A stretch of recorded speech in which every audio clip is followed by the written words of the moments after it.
सुरू नये, परभणीमध्ये आज सर्वपक्षीय मूक मोर्चा काढण्यात येणार आहे। संतोष देशमुख यांना न्याय मिळवण्यासाठी मोर्चा काढण्यात येणार आहे। देशमुखांच्या खुनातील 3 आरोपी अद्यापही फरार आहेत। संतोष देशमुख यांना न्याय मिळावा या मागणीसाठी परभणीमध्ये मूक मोर्चा काढण्यात येणार आहे।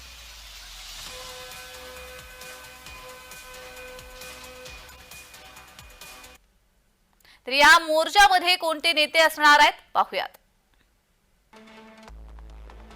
मनोज जरांगे मराठा नेते उपस्थित असणार आहेत, तसेच आमदार सुरेश धस भाजपाचे हे देखील या मूक मोर्चाला उपस्थित राहणार आहेत। आमदार संदीप क्षीरसागर राष्ट्रवादी काँग्रेस शरद पवार गट, तर खासदार बजरंग सोनावणे राष्ट्रवादी काँग्रेस शरद पवार गट हे देखील उपस्थित राहणार आहेत। शिवसेनेचे खासदार संजय जाधव उभाटा शिवसेनेचे खासदार, तर आमदार जितेंद्र आव्हाड राष्ट्रवादी काँग्रेस शरद पवार गट हे देखील उपस्थित असणार आहेत।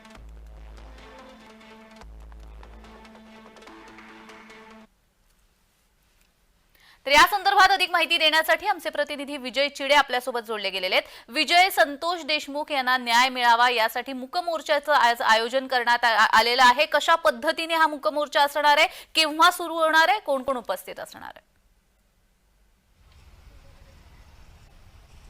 नक्की जाणीव जर बघितलं तर मस्साजोगचे सरपंच संतोष देशमुख यांच्या हत्येतील आरोपी जे आहेत ते अद्यापही अटक झालेले नाही। त्यामुळे आता संपूर्ण वेगवेगळ्या भागामध्ये आहे ते मूक मोर्चाचं आयोजन करण्यात येत आहे आणि आज परभणीमध्ये मूक मोर्चाचं आयोजन करण्यात आलं आहे। सकाळी 11 वाजता या मोर्चाला जी आहे ती सुरुवात होणार आहे।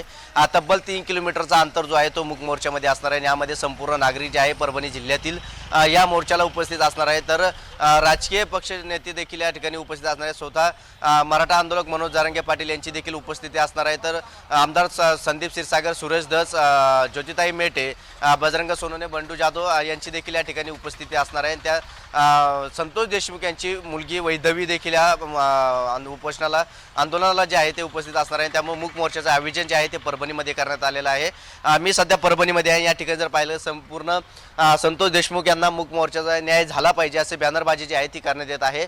यांची निर्गुण हत्या करणाऱ्यांना तातडीने अटक करून त्यांना फाशीची शिक्षा द्यावी। त्याचबरोबर संतोष देशमुख यांच्या हत्येप्रकरणी जे आरोपी आहेत त्यांचं प्रकरण जे आहे ते फास्ट ट्रॅक कोर्टात चालावं अशी मागणी जी आहे ती आता या मूक मोर्चाच्या माध्यमातून सरकारकडे करण्यात येणार आहे।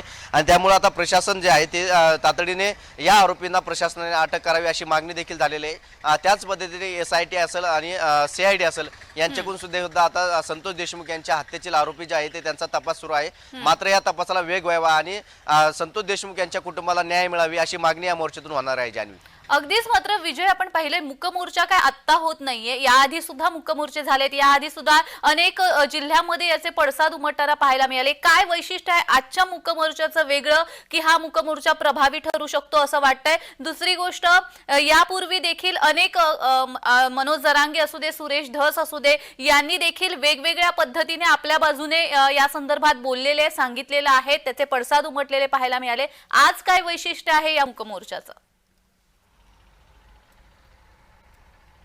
नक्कीच जर पाहायला गेलं तर आपण बीडमध्ये मूक मोर्चाचं आयोजन करण्यात आलं, त्यानंतर लातूरमध्ये देखील मोर्चा झाला होता।